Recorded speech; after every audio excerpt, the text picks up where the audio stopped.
So last class, I think we started talking about forming habits with our thinking. This chapter approaches examining our mind and how to start forming a habit.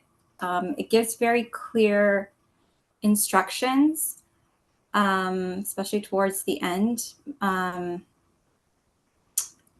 But the thing I got from this was examining the mind first in order to apply those instructions. And we will discuss it when it comes up. But right now I'm discovering how hard it is to form a habit in the mind while there's already a habit that's there and maybe completely opposite or challenges the teaching. So we'll discuss it. Sorry to get so deep so fast, but it's important to notice that first. So yeah, this is what we'll be going through. Okay. And I say that because it reminds me of like a time that this one time that I like bought a really beautiful couch, and it was so expensive, and I didn't think about what room it was going to go into, whether it was going to fit, whether I could actually use it, how to get it into my apartment. And then when it arrived, I couldn't even fit it through the door. So it would have been helpful if I examined my home first, my room first, in order to bring something into it. So I have the text up here, and I've highlighted some of the points that stood out to me, or are kind of the gist of the chapter. I'm not going to do a huge summary of it because we've all read it, for most of us, and we know what the words are, but we all contemplate differently and understand differently, and apply things differently. So by hearing each other's thoughts, even if it's not a fully fleshed out thought, it will still help us to refine our own thinking and our own practice. So we're going to start like contemplating together. So the discussion is going to happen fast or quickly. And just so I don't scare anyone off, you're going to notice that when I contemplate, my mind goes very wide. I go off into a lot of rabbit holes in different directions, and explore a lot and ask a lot of unanswered questions. So don't be scared if you don't know how to share, but I will share my contemplation first, and then you will share your contemplation. So I'll go through the parts that I've highlighted, summarize what Khenpo said about it, share my contemplation on it, and then you guys can share your contemplation on it. And the way I kind of thought about it is like, you know, when babies are starting to learn to walk, and like sometimes parents will have like a leash to like prevent the baby from running away. That's kind of like how my mind is. So I will go off into a lot of different directions, but I'm still always like tethered to the parent, which in this case would be like the teaching or the Dharma or the teacher, whatever. But so at least for like this class, let's just let our minds be babies and explore, and don't feel like you need to say something so profound or something that sounds like a Buddhist, but of course stay tethered to the lesson. And in this way, we can actually study together and contemplate together, and you're not just listening to me. Okay, so the first part that I highlighted says, an understanding of the principles of how the mind functions is an absolute necessity if we want to avoid unnecessary suffering. When the mind becomes accustomed to a particular thought, then the power of that thought increases. So for this part, the main thing that Khenpo emphasizes throughout this section is that most of our suffering is related to how we think about it. And if we adjust our thinking, then we have the power to transform suffering. When I reflect on this, like, yeah, it's true. We create unnecessary suffering for ourselves when trying to deal with the suffering. And it causes these like harmful cycles in ourselves.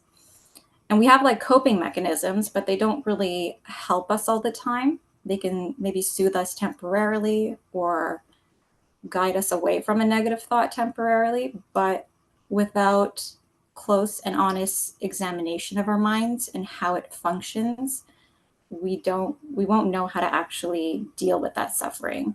And then we just end up back into those cycles with only false moments of relief. Um, and we enhance that suffering by staying in that cycle and reinforcing it. And this can only weaken our mind and make it so that we are dependent and attached to desires and distractions and soothing pleasures that help us cope, supposedly, with those difficulties in life. Um, and the second part is if we cultivate pure perception in our mind and make a habit of perceiving everything as a manifestation of the Buddhas and Bodhisattvas, and if we see others as respected teachers or as our beloved mothers and fathers, then we will be able to practice tolerance and compassion toward every person, even if that person causes us pain or brings us trouble. As Jigme Rinpoche says, gradually we can turn even a resentful enemy into a close friend. So, of course, this requires much more effort than simply telling ourselves everything is a manifestation of the Buddha.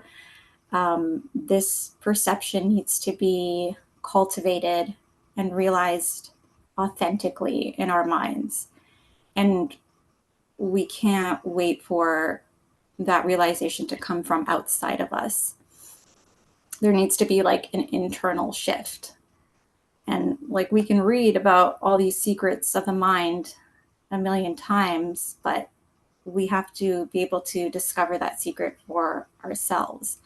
And so that we can fully understand that when we're faced with a negative situation, we'll actually see it as a blessing. We'll actually see it as a manifestation of the Buddha. We won't need to convince ourselves every single time. It will just already be there. We will already know it to be a manifestation of the Buddha. And for me, I always have to be careful that I'm not using these teachings and my practice as a way to coddle my mind or soothe my mind into thinking that just because I'm reading this profound teaching and listening to these lectures, then therefore I'm on the path to enlightenment, or therefore I'm a practitioner, and or therefore I'm a Buddhist. Like, and my mind feels happy now, and everything will be okay. And these teachings that I'm reading are going to flower in my mind because I read them and I feel good about them. It's like a weird, like temporary relief or a temporary false joy that's, and because it's provided from something outside of me. That internal change hasn't happened. So I have to make sure that I'm using my practice as and the teaching to generate genuine insight and meaning. And I have to be aware of what mental patterns are forming. So I'm always kind of asking myself, like, how authentic is my practice? Like, what is it actually doing for my mind? And is my practice dependent on something outside of myself? So I don't have an answer. I mean, I kind of do, but I don't really have like an answer, but it's just questions that I'm asking. So maybe I'll pause here and see if anyone has any thoughts. Like, is your practice dependent on something outside of yourself? I can completely relate to what you're saying. I've had some challenging situations through the years, either through work or my personal life, and I've always had the ability to um, leave that situation, make it into a good situation, and get myself into a complete good mood and just enjoy the moment. And so people have said to me, "Wow, you know, you got the ability to do that." Uh, people are taking drugs to get into into the frame of mind that you are. But the reason I can relate to what you're saying is because I've always said to myself, well, I'm kind of cheating. I'm still relying on outside influences to put myself in a place of bliss. And what I would do is I would think to myself, okay, after work, what am I doing? Oh, I'm getting my bicycle. I'm riding my 5 miles to home. I'm going to enjoy the sunshine, whatever. Or I'd concentrate on something that's going to happen in the near future that I'm manifesting for myself.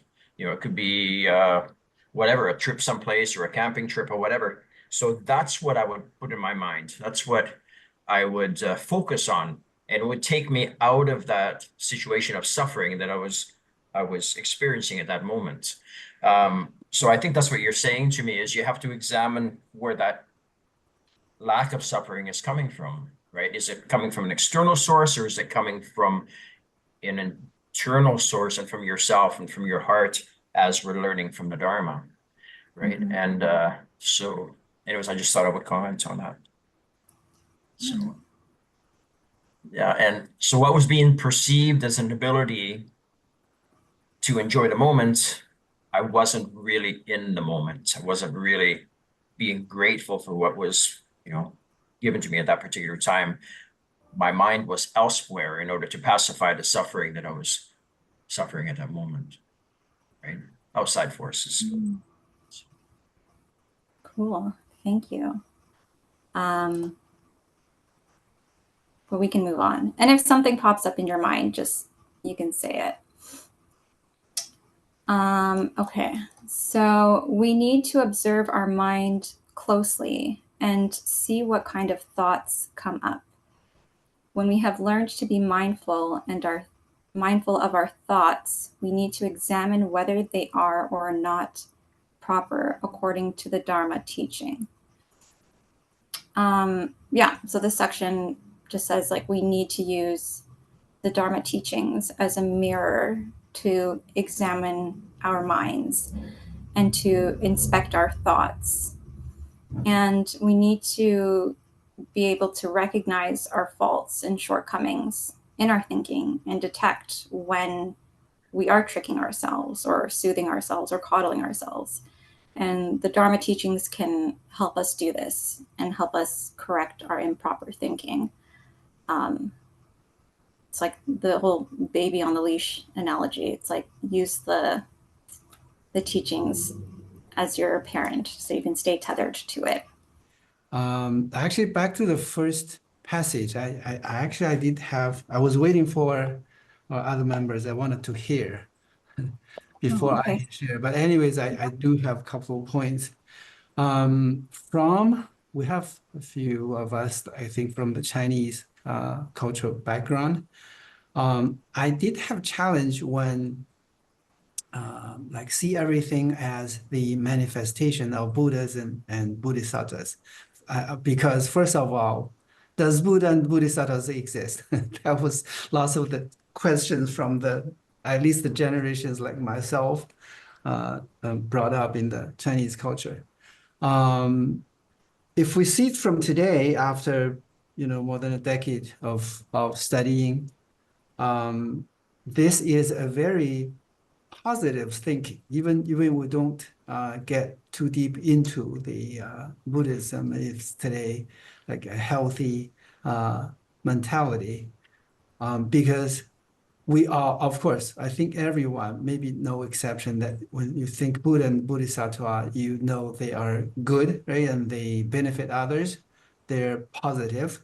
That is a very positive thinking, which is also hard for many people, myself as an example. You may laugh at me. I think even back to a few years ago, like 5, 6, 7, when I already started my practice for some years, I still unavoidably have that kind of day-to-day thought, right? You're driving, there's a deep kind of hatred somewhere. My, I think the top one thing I wanted to own at many moments was a machine gun. You want to solve the problem. Hey, all the problems, including the people, maybe, please, all gone. Anyways, of course, over the years, after that, it becomes much better, and the speed of changing is also increasing, right? The acceleration is also increasing.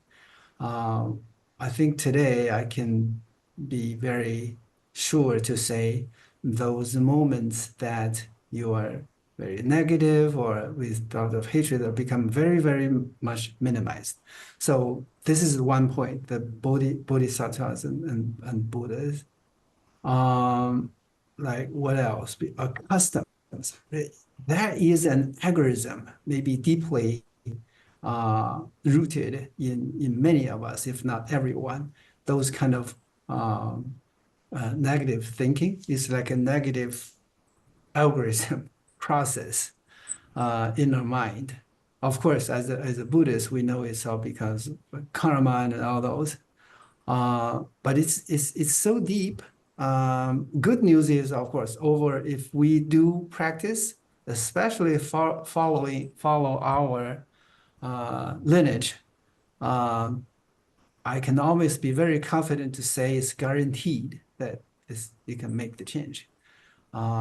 So those negative things, but and again, from a maybe just an ordinary person point of view, because 10 years is very long for many people. If you say, hey, some just think it's a simple emotion, right? I can get rid of it, or I don't even have to pay too much attention to it. It's an emotion. However, it's deeply rooted, lasts very long.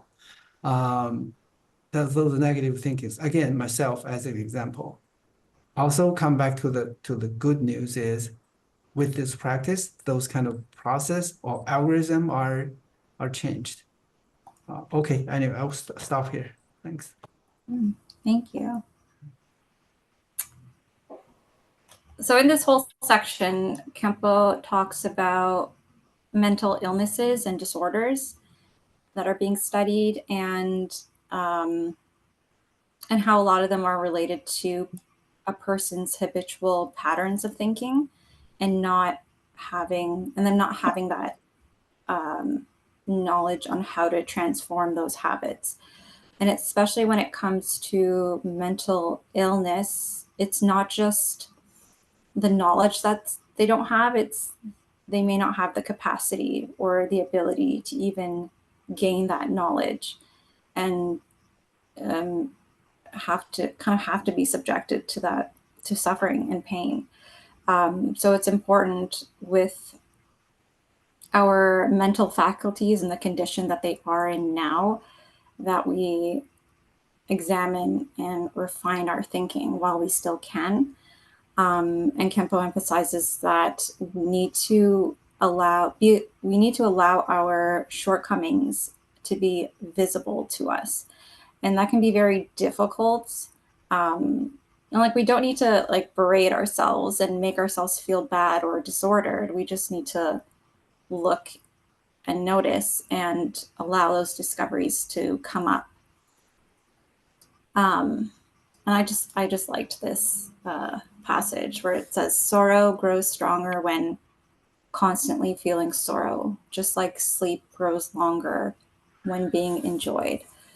When I was contemplating this whole section, like, to me, it feels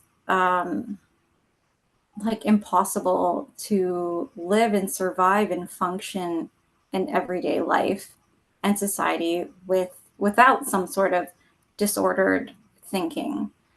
If I think about my own thinking and behaviors, it will eventually become very clear that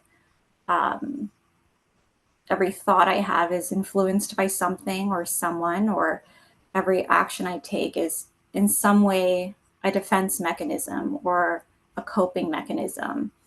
And when we think about disordered thinking, it's most obvious when we talk about mental illnesses like depression or OCD or decidophobia, because those effects are more obvious in everyday life. But on a subtle level, there's always something disordered about how we all think, and how it impacts how we perceive something, how we behave, how we make decisions.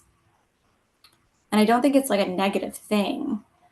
Um, I don't know anything about psychology, but I'm sure in some way this kind of thinking is um,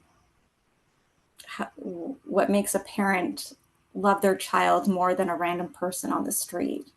Um, Even though we're all like equal and are all, Buddhas and whatever, or I don't know, except we're like hiring someone for a job when someone else, needs it more, like could need the money more. Like our thinking is always going to be a bit skewed, even if it's like good.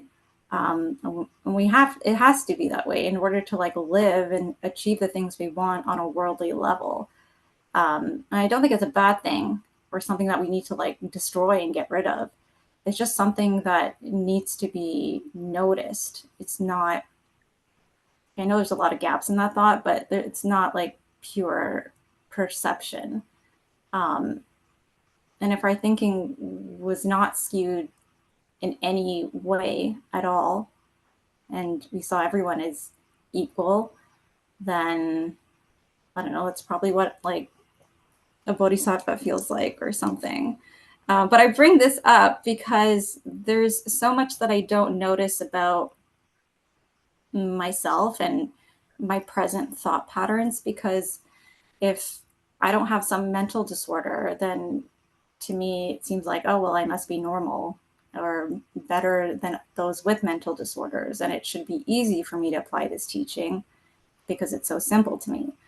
But like, but I have a hard time with it because I realize how challenging it is to take a teaching like this and form a habit when there's already an existing habit there, um, that's challenging the teaching. And I need to be able to see that. I can't just be like, oh, what a beautiful teaching, let me like merge this into my heart now. It just doesn't work that way. I need to be able to see what's happening in my mind and what's conflicting with this teaching, um, to kind of and contemplate on why it's not sticking.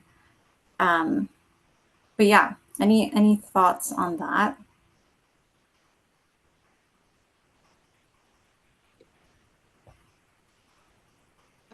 I I would just I would just say, a lot of what you're discussing is, first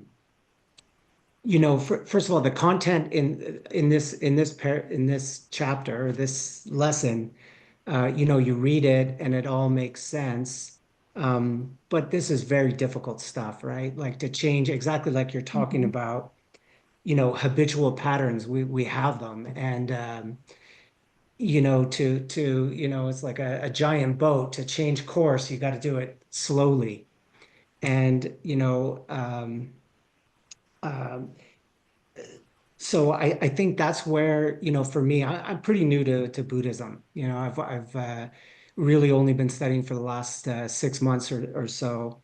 And my wife has been studying for many years, and I've seen the transformation in her. And I thought, hey, maybe there's something to this Buddhism stuff. Anyway, I've been studying more diligently over the last 6 months. And when I first started studying, I was reading, and I heard a lot of gurus, a lot of talk around the practice, the practice, the practice. And now finally, I get it, because when you're reading a text like this and you say, yes, of course, positive thinking, we've got to change our mindset. Um, but the only way to do that is to practice. And one of the Rinpoches that we follow, Chowang Rinpoche, he says, it's sorry, I just lost that train of thought. But what I'm trying to say is that you really have to do work to change these habitual patterns. And it's kind of like exercise. That's what I was going to say. Chuang Rinpoche says, it's like exercise, right? You can't just say, I'm going to go and run a marathon, right? You got to work step by step to be able to go out and train yourself to be able to run the marathon. And I think here in Buddhism, the ultimate goal is completely perfect enlightenment.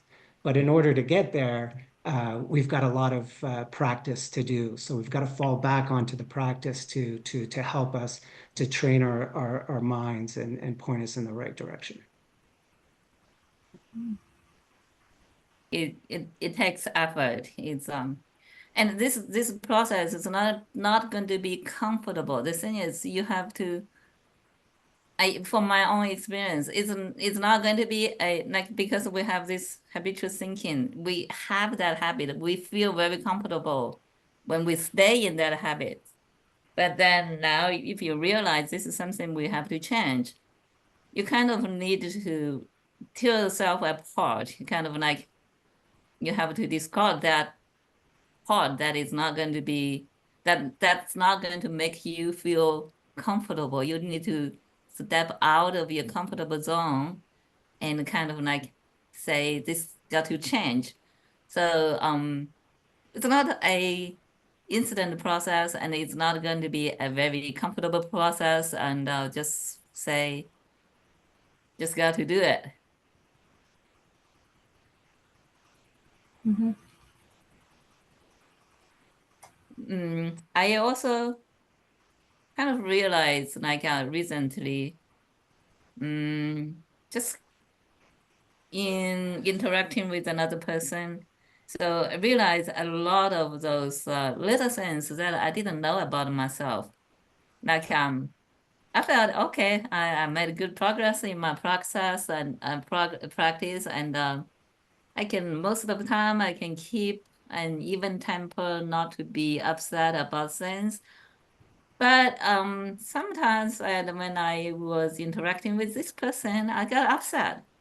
So then I went to look at myself. So I do discover there are like this deep, I would say, still kind of insecurity in myself. And also, of course, this is all related to um not so great a practice, right? Is if you really know everything is the pure manifestation of the Buddhas and Bodhisattvas, you would not have any insecurities. But I do find I deep down, it's not on the surface. On the surface, I'm okay.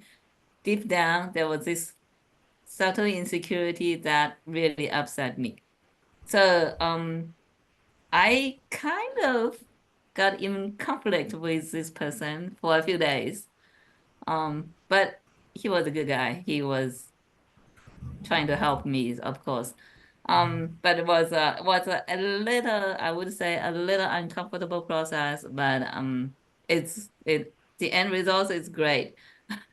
Really, how helped me to see this in myself as a negative side. And then once you recognize that, you can move out, you can progress, right? So the first step, you have to recognize that and then just move out. Mm-hmm. Very interesting point. About certain things that I'm learning about myself makes me uncomfortable, and I didn't realize until I interacted with somebody that brought it to my attention. And so I just wanted to say, for the last year and a half, I've been studying Buddhism. My wife has been studying Buddhism for 5 or 6 years, and I see the positive changes in her. Um, Although we're sort of on a different path because she's at a different level than I am, a different journey. But I have to say that these lessons in particular, within the last year and a half, are the most useful to me. I'm very excited about learning this process, and there are so many different points that I outlined for myself. All mental disorders are created by people's fabricated thoughts. So, in other words, I'm in complete control of my thoughts and how I view them. Um, and also, the attitudes of others can never bring you substantial harm. So, it is internal, and we fabricate this suffering within ourselves. Right? And the ultimate goal for me is to become anti-fragile, as the end of section 2 says. So I mean, it's all a very interesting and exciting journey. It takes practice every day. And one thing that one of my teachers has brought to my attention is that even the words that I choose in normal conversation, I am not cognizant, or I'm not aware of this fact, but that manifests my, what happens to me, and manifests my existence and my suffering. Just even the words that I choose to say, right? But one of the things that I've done in about the last 2.5 years, and I've expressed this before, one of the things that is pointed out in these lessons that contribute to our suffering is the influence from what's happening in the world. So I've chosen for the last 2.5 years to not know what's happening in the world, to not listen to the news, right? I have several reasons why, but I'm finding that makes a huge difference in my everyday feeling of well-being, and easier for me to be in a peaceful place if I'm not. I mean, there are certain things that you have to be aware of, but just the nitty-gritty stuff that's going on and all the bad news that's happening, that could be a habit in itself, to be listening to that, watching the YouTubes and stuff. So I've chosen not to engage in that, and that makes a huge difference for me. Just thought I'd share that with you. Okay. I would like to share a little bit. Well, I cannot do like a block everything, but whenever it happen now, I more use the 4 common preliminary. That works hard for me. Very short story. For example, my tenant, they make my place super, super messy. I was super upset, right? At that point, it's really very, very bad tenant. But then I was thinking must be cause and effect. Then I use that method. I know must be, certain reason, cause and effect, they will come to me. Then I'm so easy to accept that. And then it turned out, they clean up everything, everything's good. So I think the practice, we always have to go back to the, to the basic thing. So for me, I think the 4 common preliminary, whatever happened, I always go back there. I think it's very useful. That's my little experience. I cannot look at them as my parents yet or my kids yet. I'm not that level. Thank you.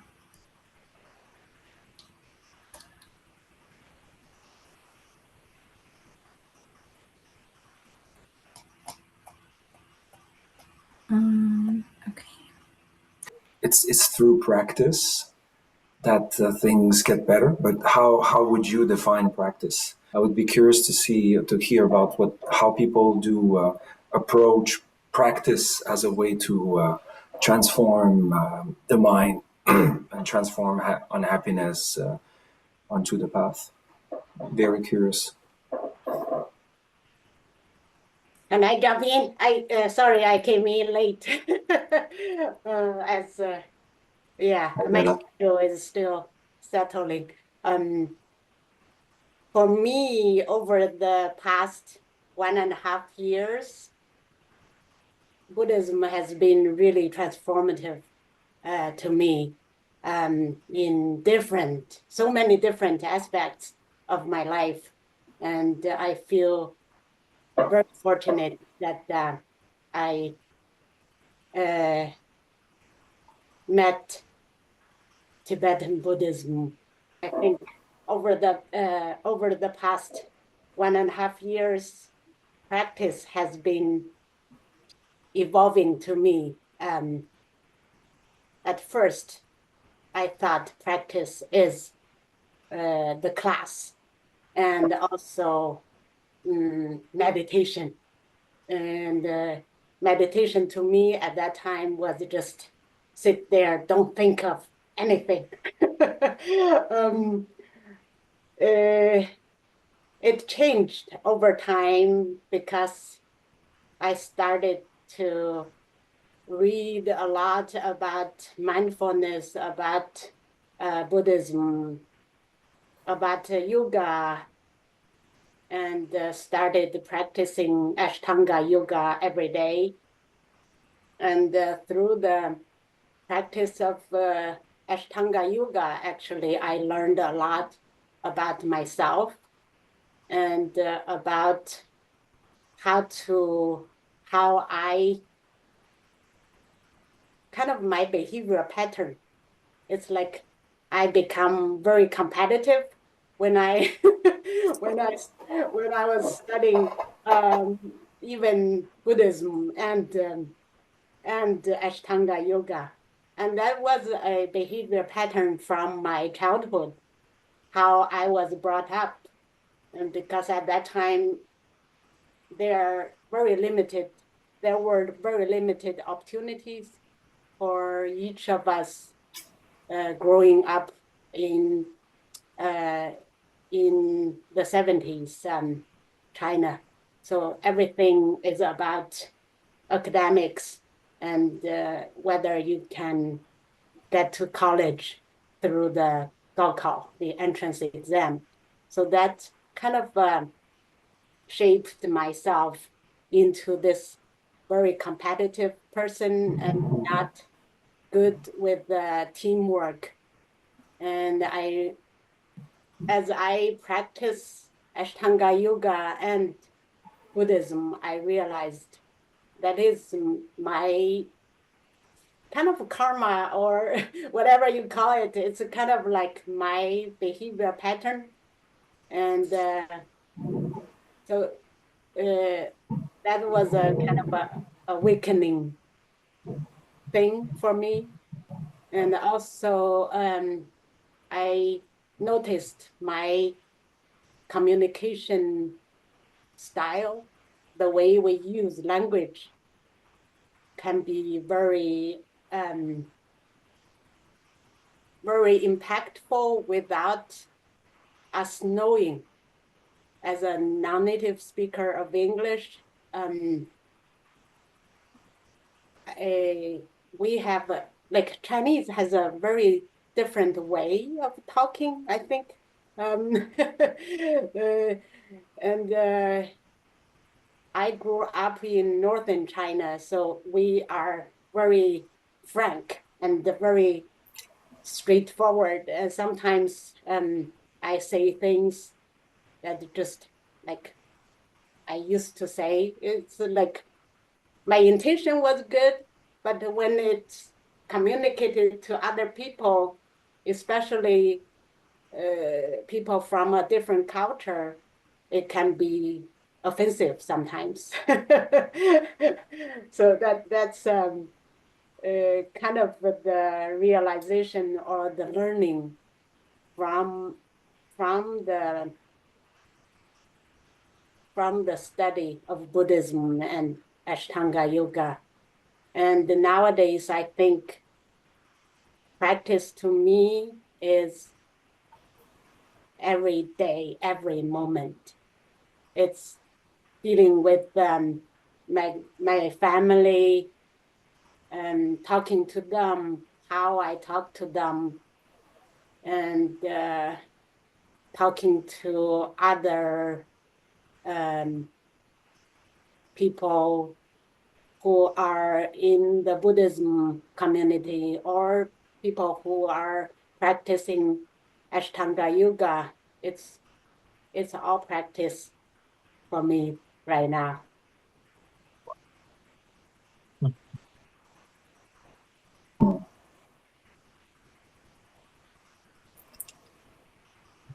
I think practice for me is just changing the way I perceive things.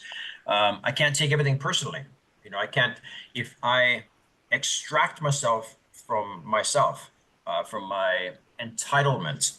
I'm entitled to that person acting this way. I'm entitled to this. I'm entitled to that. If I take entitlement out of it, then I find that I'm not suffering as much. I'm not experiencing hardships because it's not all about me. That person in front of me, let's say in traffic, that made a particular mistake, he didn't do it towards me. There's another reason. But to me, that's my habitual thinking. my habitual thinking is thinking that it's all about how it affects me personally, rather than being compassionate and empathic to what that person may be experiencing. So if I take that out of the equation, it's easier for me to establish a peaceful mindset, not suffer as much. And another thing that I was, as we were going through the teachings and contemplating the lesson, the whole mindset of the world is a terrible place. Everything is so depressing. Complaining about it just becomes your reality. It becomes your suffering. And that's a habit that I probably had for many years. And that was my reality from day to day. And so I just decided that that was detrimental to my well-being. So I did everything I could to stop doing that. And there are so many excellent points that are brought up in these lessons. When you're dealing with other people that you're having confrontations with, again, we just went through this earlier today, when we perceive everything as a manifestation of the Buddha and bodhisattvas. So in other words, think of these people as an opportunity to learn. Think of them as mothers and fathers. We can practice tolerance and compassion. We must understand that every virtuous action will result in a positive result. And then the opposite is true, right? So that's cause and effect, right? So understanding that and understanding the origin of your suffering, I think, is a huge part of the practice, right? So anyways, I just thought I would share that. Thank you.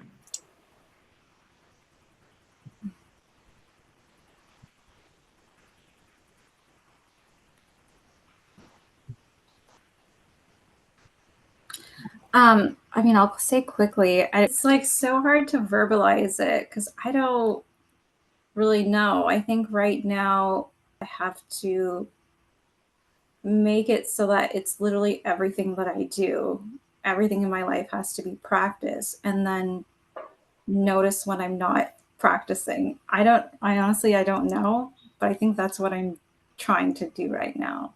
But what's your answer? I think he was trying to get the meditation like rightly defined or maybe categorized. This could be a very typical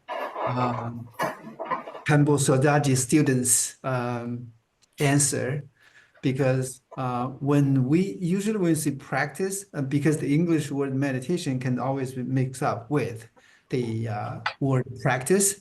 Tibetan, you study Tibetan Buddhism, there is a study, contemplation, and whichever you choose, practice or meditation. Right? Meditation used to be the word, because in traditionally you have analytical meditation, and then there is a like a shamatha. Oliver, your voice is gone. Yeah, we lost your Oh. voice. Really? You're No, back. here, it's okay now. No, okay. Anyways, analytical usually is a very, very almost indispensable. You can't skip it, especially for our tradition, because from another perspective, in Tibetan Buddhism, you have the view, practice,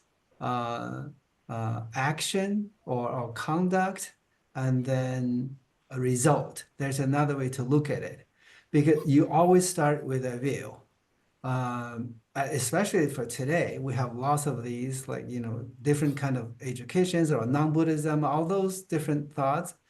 We need to use tools like Midiyamika is one of them. Of study the words of my perfect teacher serve the same purpose. It should first change our view. Changing view is not easy as just reading a passage. Okay, then I got it. That is a academic study, right? You pass the test, that's all.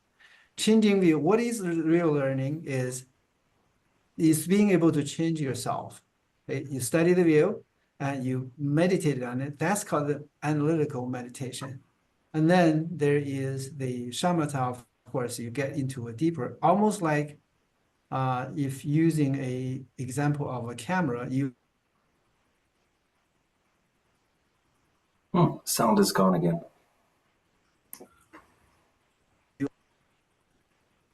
We cannot hear you. how about now? Yeah, now we can. Maybe that's a sign I should stop here. No, please continue.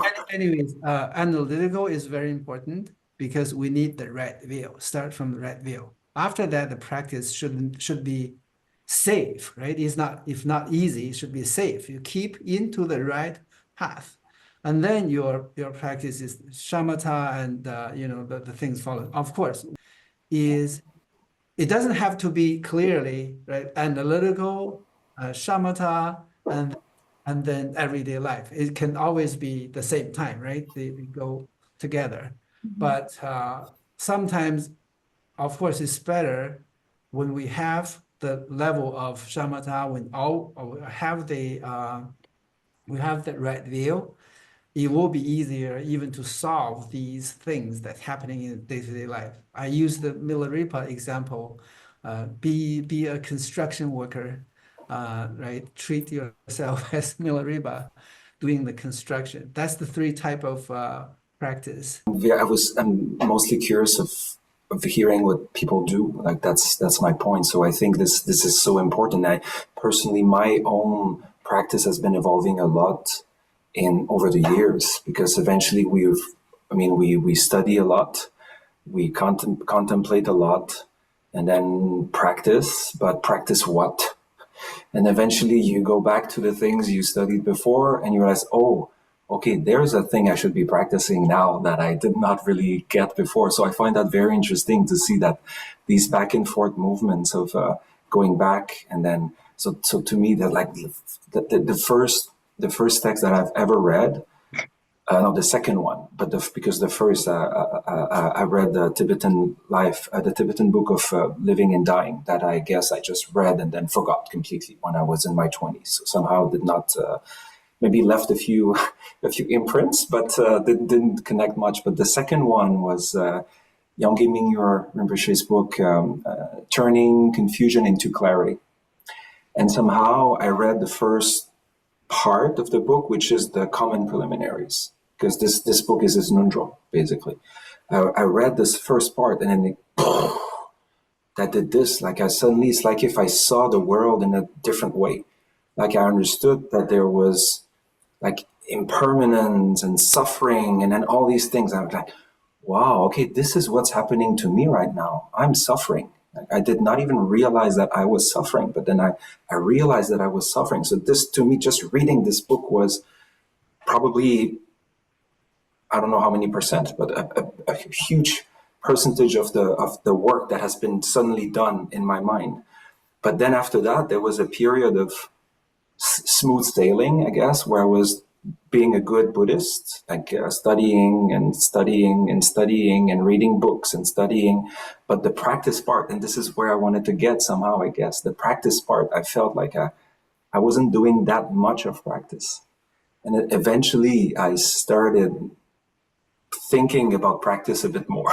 Like, yes, you have all these beautiful theories and concepts, and this is not like university, because I have this probably this habitual tendency of turning everything into an intellectual endeavor. That's my personal bias in life. And then this is not university. This is something you do for yourself. Okay, this is something you do for yourself because it's something you want to do for. Hello. Oh, somebody came in but left.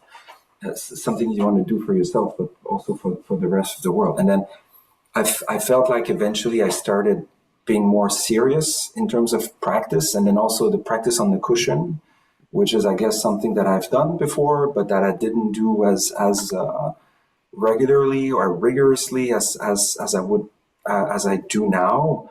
And then over the last maybe 3 years, I saw a real difference. I really started feeling a difference by combination of, as Oliver said, practicing shamatha and vipassana. Like I started feeling a difference. So that's why I was curious to see, like, and then that difference eventually spread beyond the cushion. So that's the thing that maybe was not fully working before. So obviously the goal is not to be sitting on the cushion like Tsongsar Rinpoche says, like the cushion basically is just smelling like fart, and like that's what the cushion is or does, just the smell like the bottom or whatever the word you want to. But the goal is to get beyond the cushion. So to me, this is a little bit like this idea that I realize now that indeed every moment is a moment of practice. Once we can.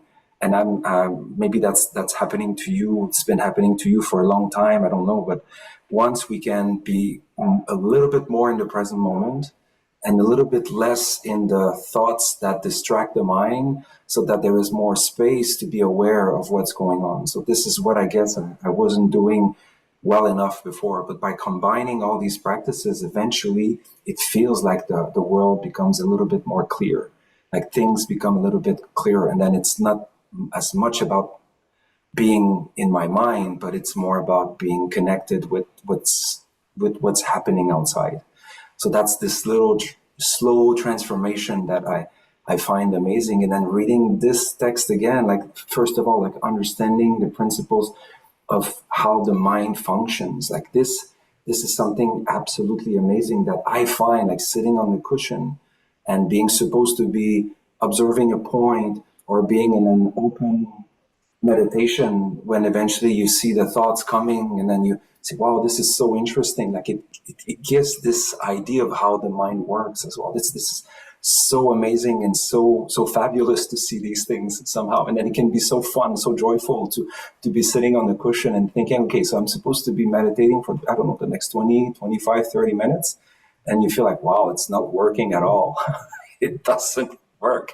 But at the same time, this is when it starts to work, because there's this beautiful display of the mind and observing the mind, and eventually just being a silent observer instead of being a participant of what's going on, of that story. So I just find that so interesting to see. So that first part, like understanding the principles of how the mind works, if we can just understand that, this is so amazing. This is so great. And then the more we understand it, the less interested we are about it, because there's nothing amazing about that. It is very amazing, but at the same time, this is so normal. So we can maybe focus more on the other things as well, which is all the practice that goes on. Otherwise, we're just stuck in there, and then it spins and spins and spins. So we want to go out of that spin, so get out of that whirlpool. Yeah. So it's a little bit going everywhere, but I don't know. Yeah. I just want to add one thing. The actual, if the study, contemplation, and meditation, that word in Tibetan, the most accurate translation should be habituation or habituation. Right? Yeah, in Tibetan it's gum, which is to be familiar, to familiarize ourselves. Yeah. And then in that sense, no matter analytical or shamatha, vipassana, or just everyday life, is the same thing. It's just like with the right view, what is true, right? Yeah. Okay. Thanks. Yeah. I maybe one last thing in addition to this is, personally, that's for me, because everybody has a different mind and different tendencies. Like if I didn't spend that time working on the cushion and then doing shamatha and vipassana, I think in real life, this would be harder for me to familiarize myself with what's going on with my mind, because I guess I needed that, and I still need it. It's far from being over, but I need that kind of groundwork, so that eventually there's possibility to engage and become familiar with everything. That's that's quite something. Quite something. I want to say something, if I can. Yeah, please. Nice to meet you guys. What you share is so inspiring and very great. I can see you studied many years. And I take this opportunity, I kind of introducing myself and also my own journey. Before I met Sodargye Rinpoche, that was many years ago, because I was been study with Sodargye Rinpoche over 10 years in Chinese group.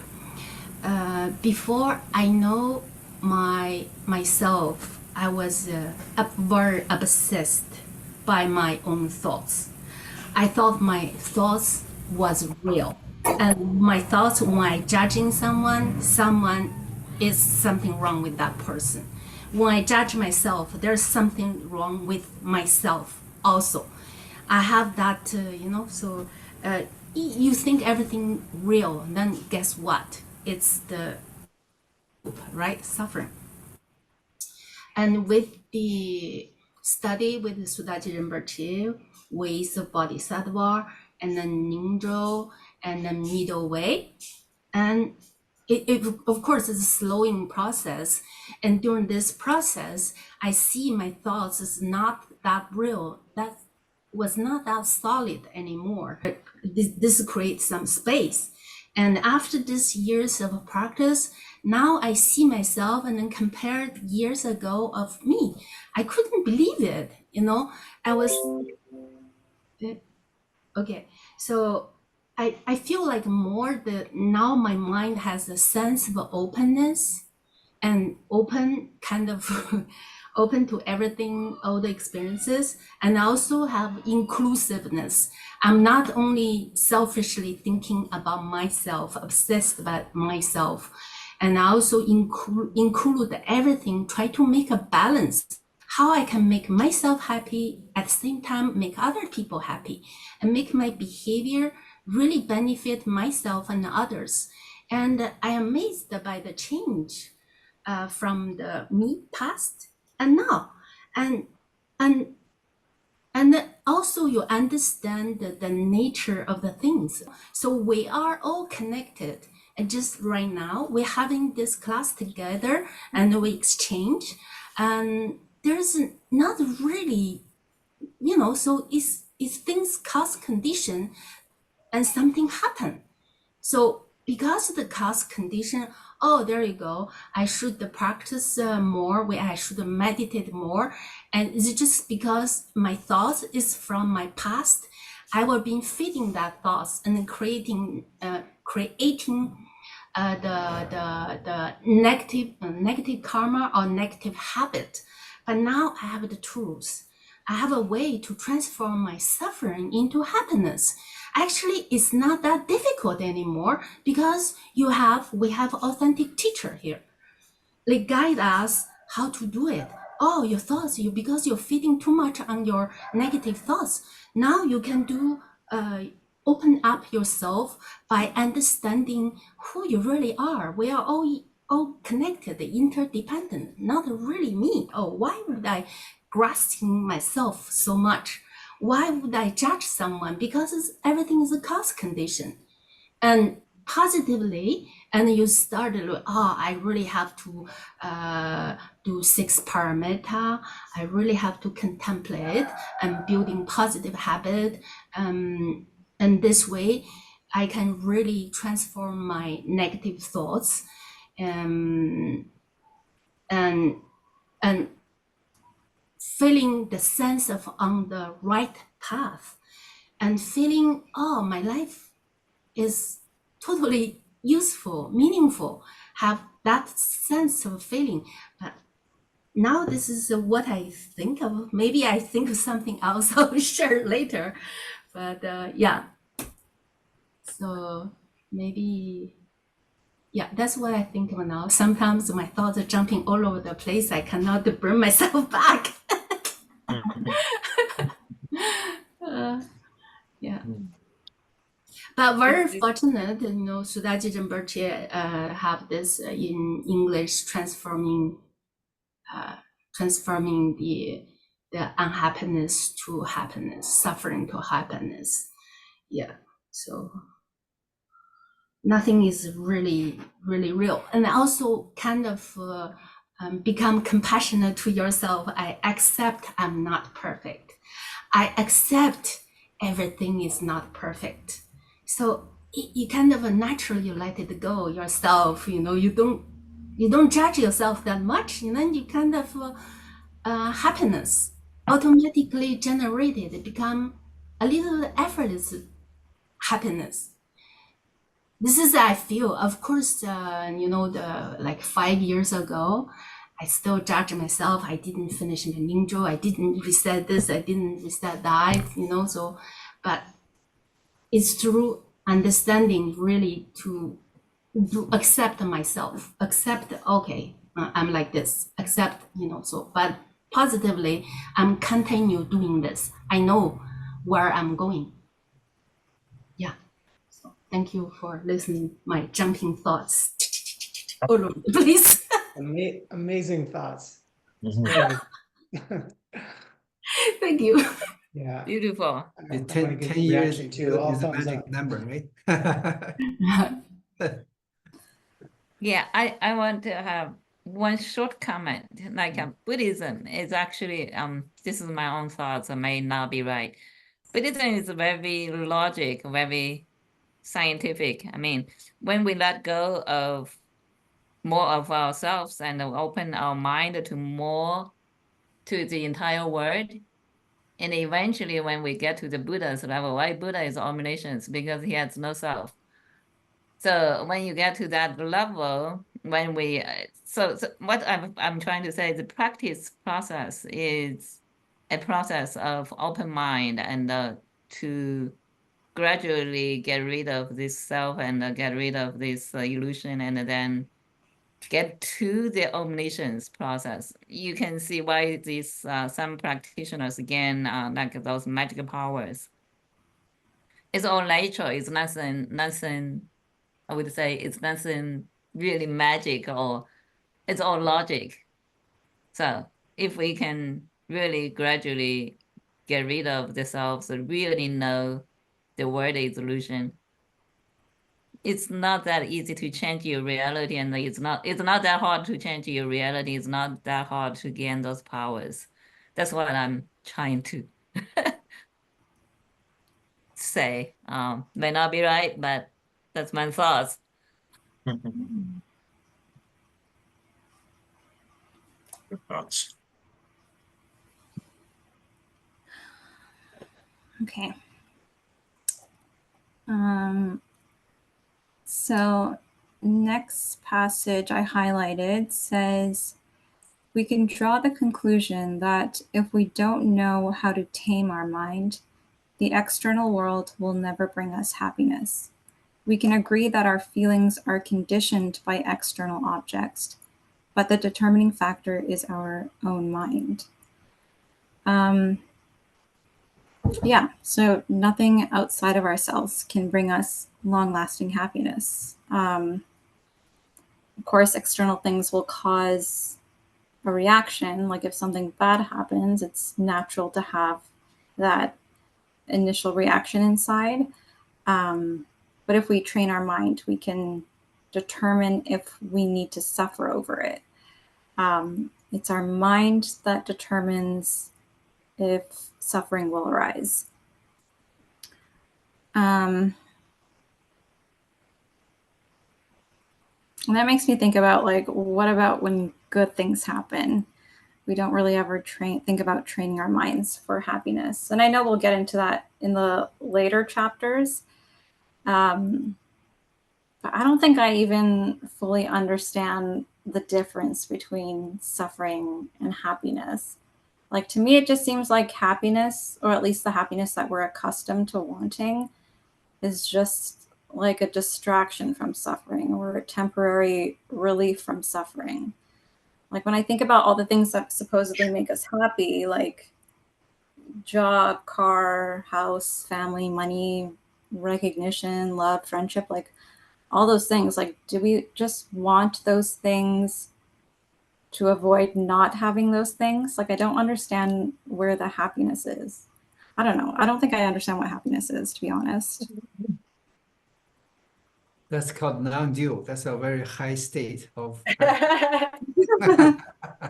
Yeah. I just remembered a quote I read a long time ago, and it's coming back to me. It's from a book by a Japanese author. The quote is, pain is inevitable, suffering is optional. So it's kind of the opposite of what we are saying here, but what he was trying to say at that time, my understanding was pain itself is physically there. That's the nature of pain. But if you treat it as suffering, then you are suffering. It like kind of like in your mind, if you think that's a negative thing to you, then it is the true suffering. You are suffering from it. But if you treat the pain as an opportunity to train yourself and kind of like in your mind, you have positive attitude or positive thoughts about the pain, then suffering is not really the suffering. It's that's what it means to be suffering is optional. That's what I thought just now when you talk about what is suffering, what is happiness. So in the process of thinking pain is suffering versus not suffering, it is a transformation. In your mind, you are transforming the original pain, the suffering kind of pain, into non-suffering. You are transferring suffering into happiness. I don't know if I'm making sense, but that's what I'm thinking now. But in the ultimate stage, like Oliver said, the non-dualism thinking, then you will treat pain or you will treat suffering as happiness. So suffering is equal to happiness. In that stage, there's no suffering versus happiness. It's all there. I wonder if we all agree or realize that suffering, I think almost no exceptions started with the expectation of happiness. And then it doesn't meet it. And then there is that gap or whatever buffer. Actually, that's the definition of suffering. In the real, right, Buddhism definition of suffering is dukkha. Or the like non-satisfied, continuously, constantly non-satisfied part. So that's why happiness and whatever we define. Lost your sound again. Okay. Maybe we'll share next time. I'll give the time to rest of the group.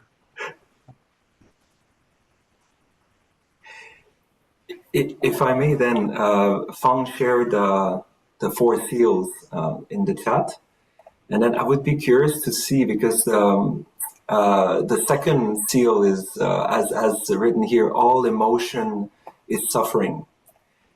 So I would like to, because I've heard different translations of the four seals. So I'd like to see like what you think of this, like all emotion is suffering. Yes, it can be.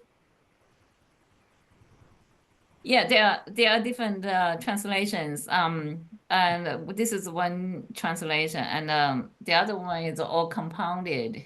The first is all compounded, is impermanent, and all. What is that? Leaking. Sometimes it's tainted phenomena, or stained, all something like tainted. that. Yeah, this is I've seen this translation. I think it's kind of acceptable. It's not just one center use this translation. I think many centers use translation. If I go understand that, I would go from the 5 aggregates, right? We know humans, I have the word is composed of 5 aggregates. The first one is a form, and the second one is feelings, right? This is the second one. The feelings have 3 types: the happiness and suffering, and the neutral ones. So neutral one we ignore, but we mostly feel the happiness and the suffering. Why suffering? Why happiness is also suffering? Because we want to hold on to it, but it's bound to change. It's not going to be there forever. So when it changes, you feel the suffer. So happiness is going to be suffering anyway. So we also, in the beginning, we also touch a little bit and say happiness will give you negative thoughts because you feel like you are all satisfied. You're going to become so proud of yourself, become arrogant. So this is another layer of explanation. But so that kind of match what says about it's difficult to distinguish between happiness and the suffering because they have the same nature. They are all the human emotions, and the human emotions always change. Even today, you may feel like you love this person so much, but you know that's not going to last. If you know it's not going to last, so when you lose it, you know that's going to happen one day, and even for the lifetime love, right? And then one day this person dies, you lose it. And so even and for not lifetime, if you divorce, you lose it. So it's going to be gone one day. So you may be happy for 5 years, 60 years, but in the end, it's not going to be there. It's going to be suffering. Not that long.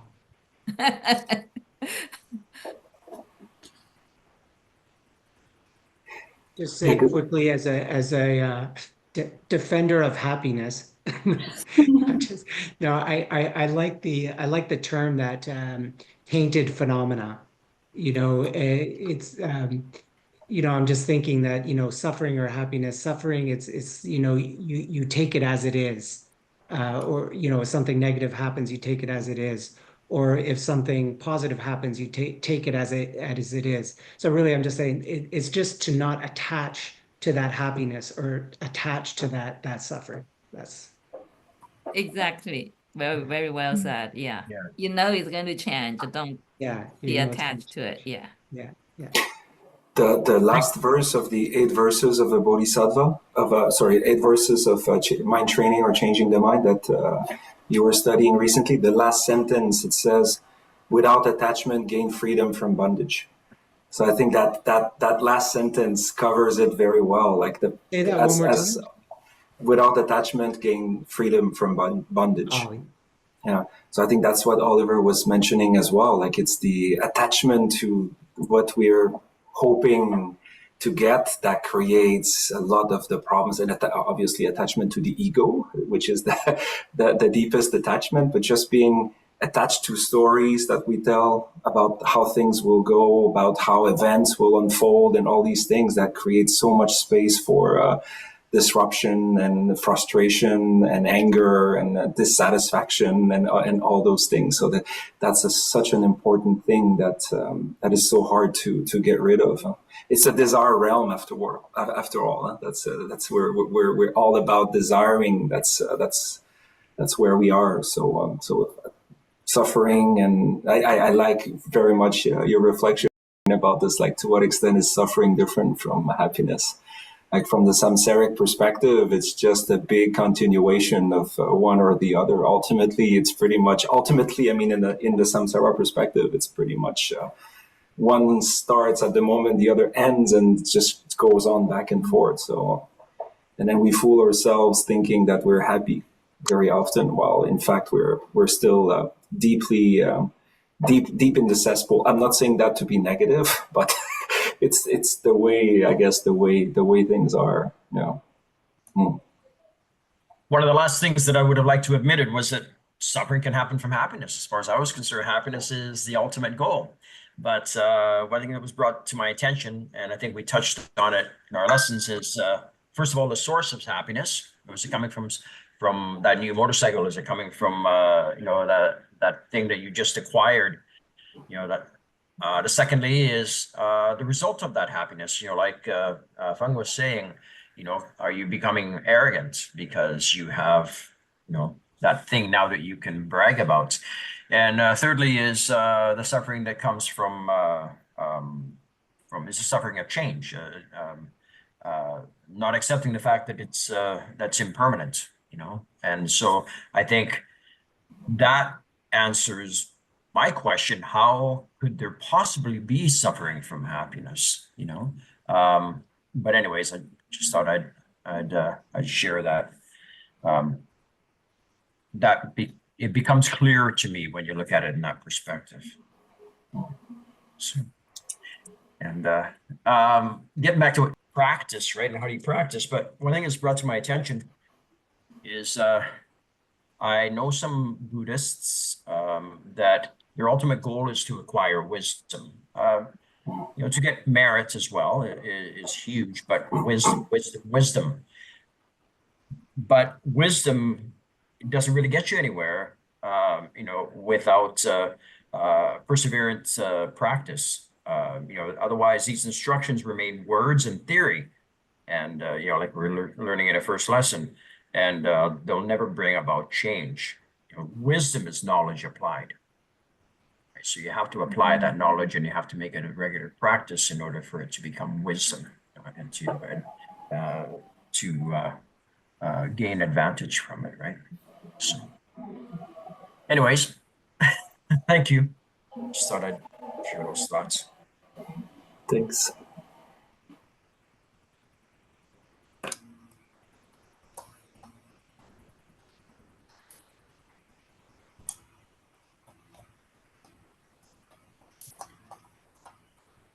Also, Yep. one thing I wanted to say about happiness is I get happiness from serving people. I'm thinking to myself, why are we here? We're here to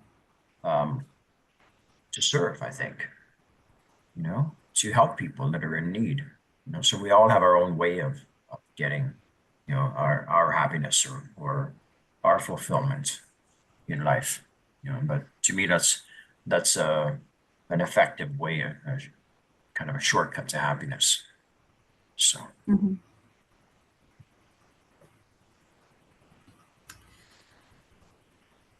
So here I highlighted this because I really like this analogy of the Buddha's teaching being medicine. So the Buddha often used the analogy of medicine to describe his teaching. For every kind of medicine, as long as it can cure disease, there is no reason for a patient to refuse it. The same is true for living beings suffering from the illness of various mental afflictions. Those who are poisoned by desire, anger, and ignorance are in desperate need of spiritual medicine to cure their afflicted mind and help them to achieve happiness. I just like this part because this medicine is so readily available to us these days. Like, these teachings are taught and translated, and we have lectures and recordings and so much access, even if we speak different languages or live on other ends of the world. Like, this is freely given to us for our benefit. So there is no reason for us to refuse it, especially if it's for us to help us achieve happiness. Why would someone not want this? And that just brings up questions of okay, I don't want to refuse this. So why is it so hard why can't I easily follow this all the time? Or why do I find it so hard to put it into practice consistently? I know that happiness won't come from the external. I know that there are scientific studies that support that. So why at sometimes do I still feel so poisoned? And when I think about that, that's where I realize it's because I already have a habitual thought pattern and it's being challenged. And it's kind of like butting up against what I'm trying to form as the new habit. So that's something that I need to drop. And it's not always obvious. I think most times I can't even see it. So, but if I know I need this medicine and I want to apply it, then it does require serious reflection and study and practice. And simply reading the text and allowing like surface level satisfaction isn't going to cut it, and it's not going to be sustainable.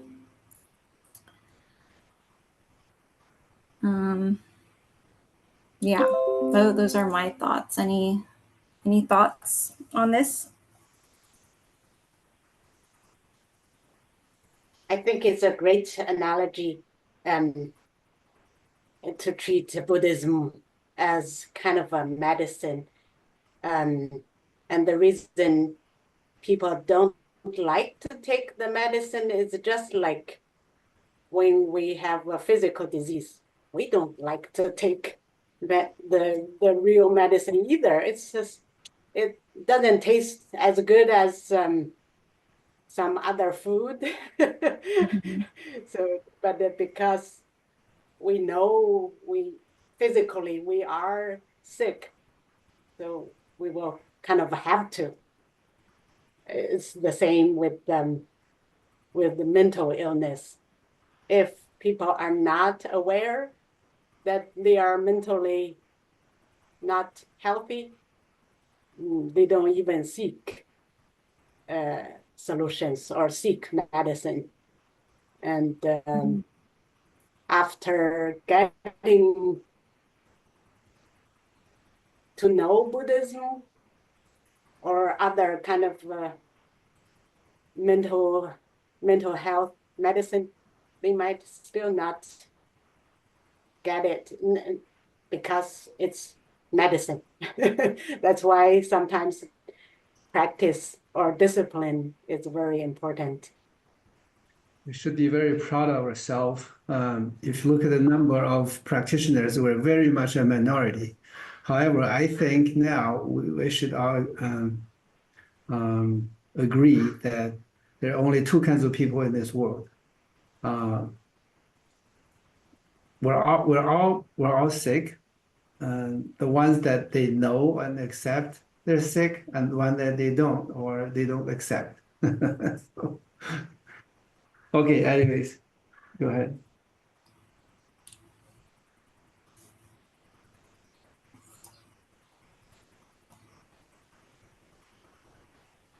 Just staying with the medicine analogy, it's just like medicine, you've got to follow the prescription, and we're lucky that we have our Khenpo Sodargye and other great masters that can help guide us to take the medicine the right way. Yeah. Absolutely. I work in the pharmaceutical industry, so I know there are evil drugs as well.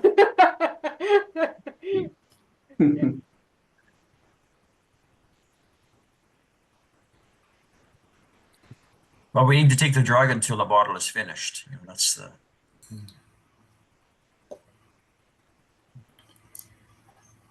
Okay, if no other thoughts, next passage. Although the Dharma teachings are beneficial to us, such benefit can be gained only through systematic learning and practice. As we usually say, let the teachings merge into your heart. Only after we have fully comprehended their meaning and have developed a conviction in it can we use the teaching as a wisdom guide in our life and realize the importance of sharing it with others. There's that, let the teachings merge into your heart. If I read this anywhere else, this would be such a throwaway filler statement, but here it holds a lot of weight and it's very meaningful, because when we do internalize teachings like this, it does become like this internal wisdom guide. Like when a teaching has truly merged into our heart, it becomes a part of us. It's like a natural part of us. And there's like this, internal guidance. I always think that I have deep enough conviction in a teaching and that I've fully internalized it. But then over time, I'll realize I only apply it to certain situations and not others. And I realize like how selective I am sometimes with how I'm practicing a teaching, which I guess is why it's important to form the right habitual thinking. So do you think that you are selective with how you apply teachings in your life and practice, and why, if you think so?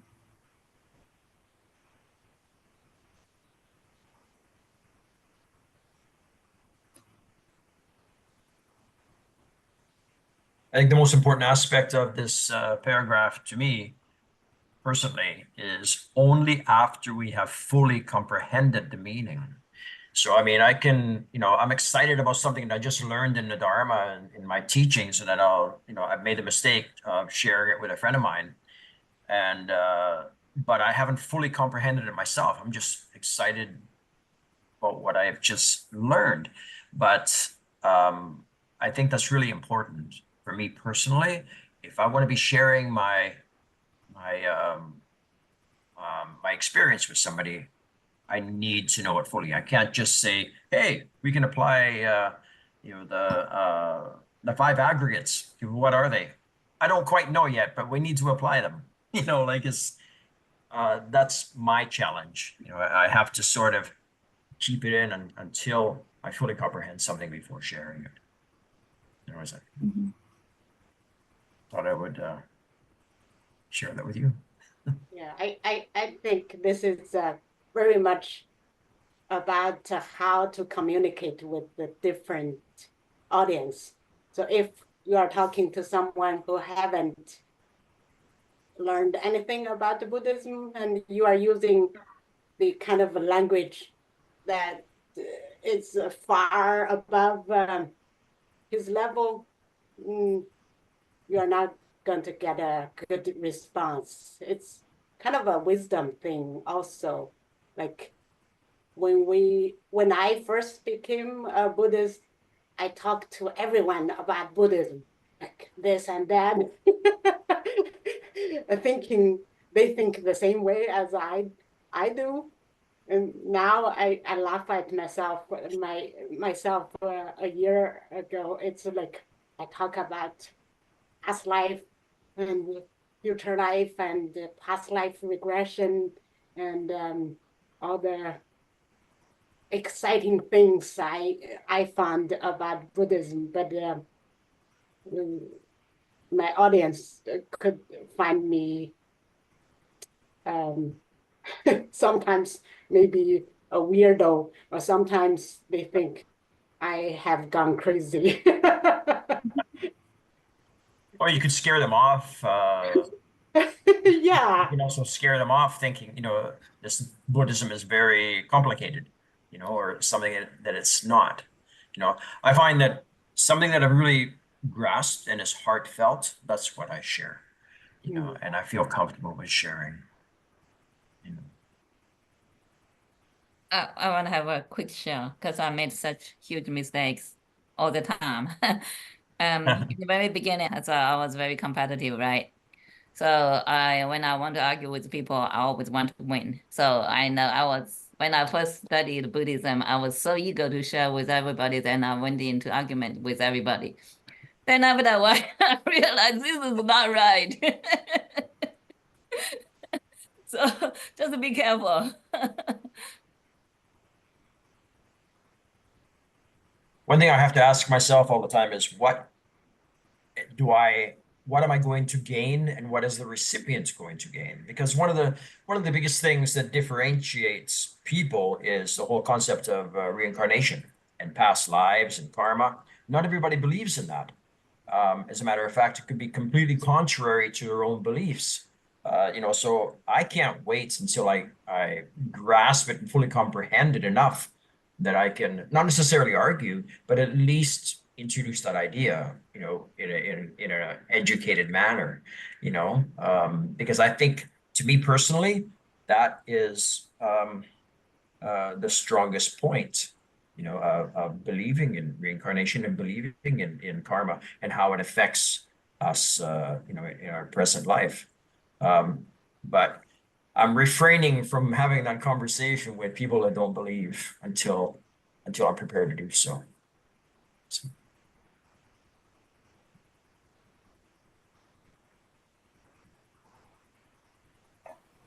I guess we all made that mistake many times in the past.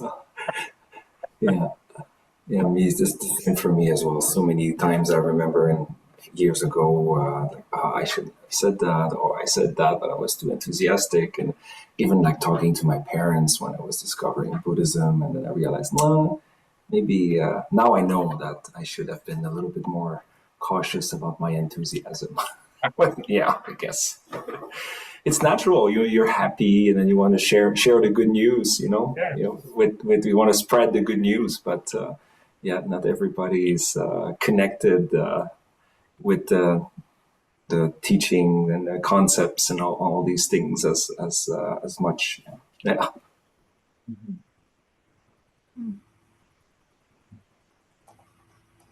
I actually don't have that experience.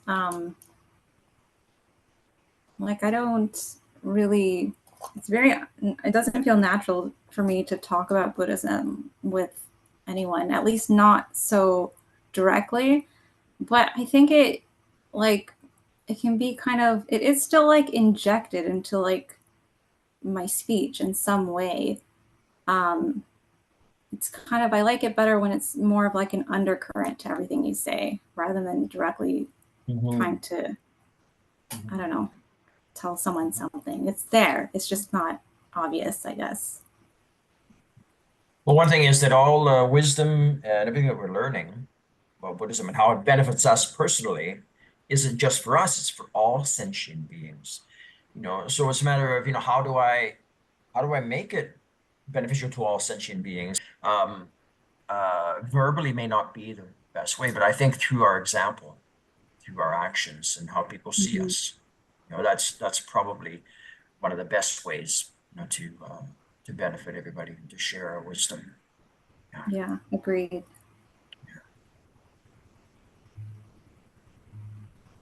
Just this text, for instance, like telling someone, oh yeah, you can change your suffering into something great. Like, oh yeah, really?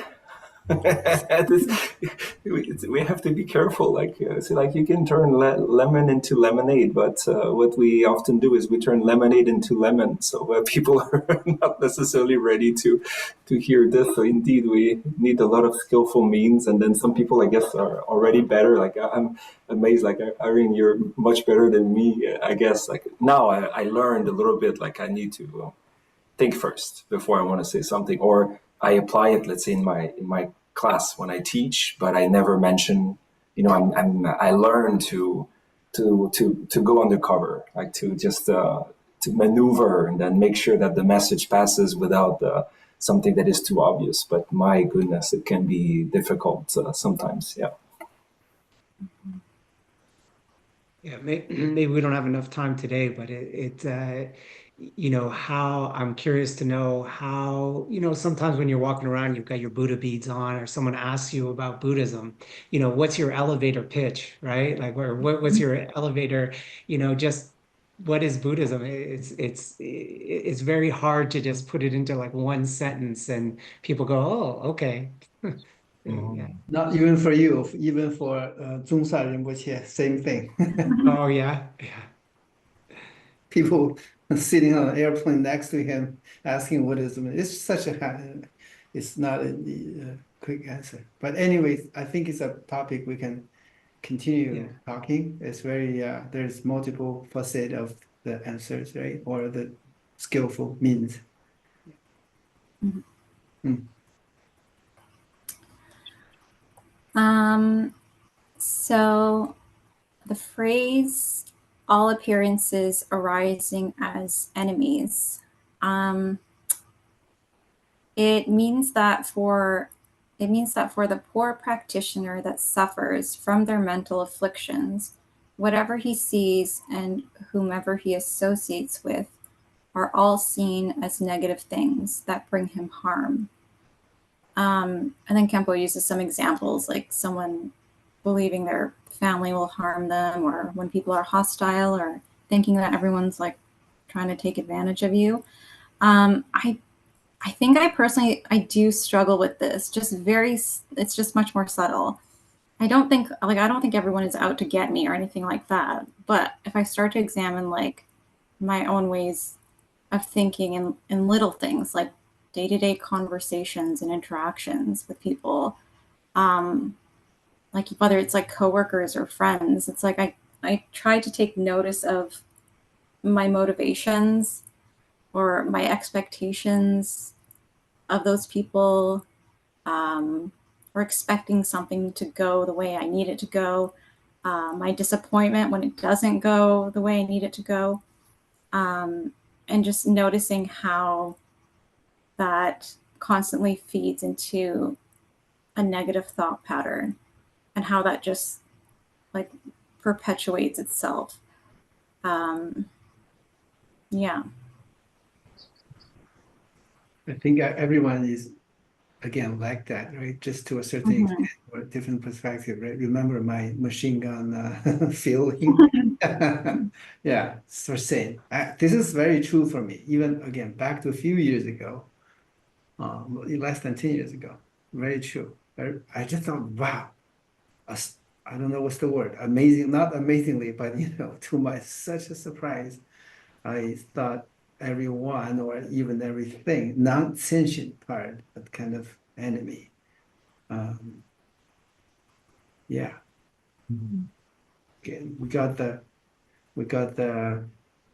medicine here. We got the remedy here. So that's good news.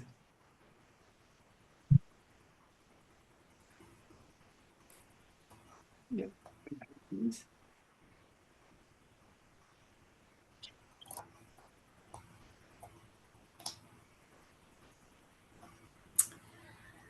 All right, so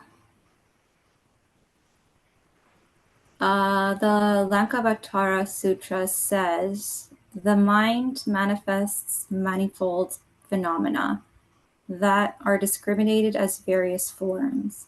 Failing to know what is perceived of the mind, there is a deluded clinging to the external world. If we truly believe there's a real world outside and we cling to it strongly and develop our happiness or suffering based on it, that suggests that we are deluded by the illusion created by our own mind. This kind of ties into what Khenpo talks about, how external things may trigger and have a bit of an influence, but it's ultimately our mind that determines our reaction. So a strong mind is able to discern truth and therefore have the right reaction. But a fragile mind clings to the external and can't see through the delusion it creates through that clinging. I think so, yeah. So if you try to practice this teaching and examine our minds, but still cling to the external at the same time, I feel like that's kind of like using your deluded mind to examine your deluded mind. I think so. I don't know. It's trippy and ineffective. That's kind of what it feels like to me. But yeah, what I get from this is like we can't integrate a teaching while still actively perpetuating a thought pattern that goes against the teaching. Like you can't do them at the same time. I think, I don't know. What are your thoughts? That reminds me of the in my learning, the difference between emptiness, how do we define emptiness?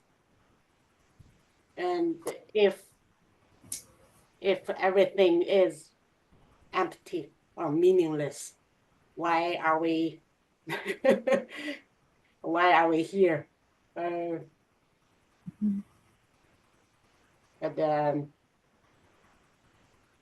in the bigger or more accurate definition of emptiness, it is a wisdom to know everything is temporary, but still we live in the moment, I guess.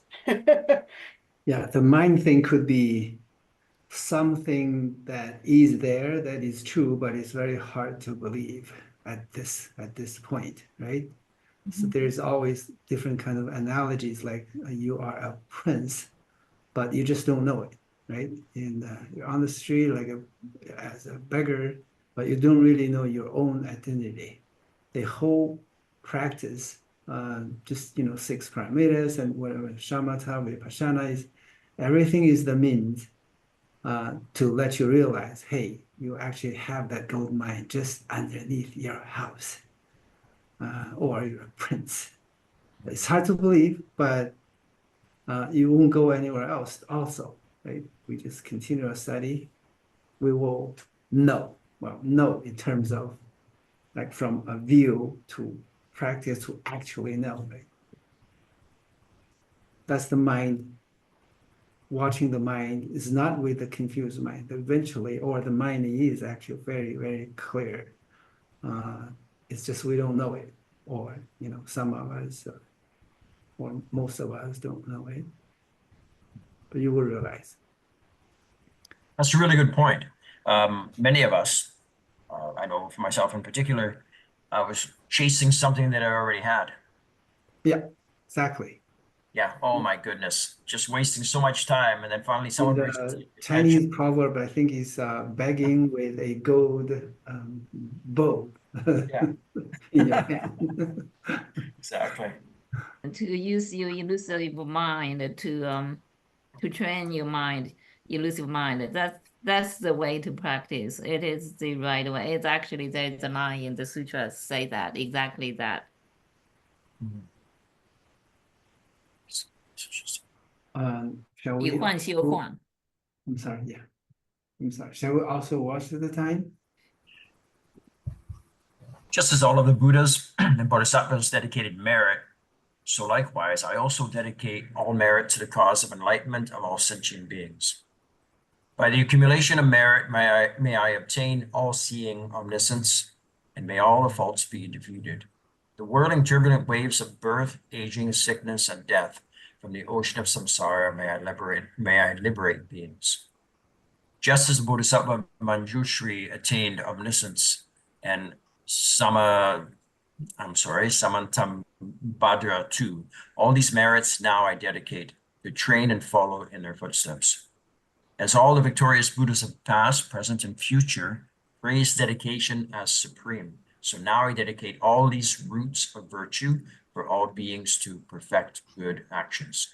Oaham Vajraguru Padra Siddhi Hum. Oaham Vajraguru Padra Siddhi Hum.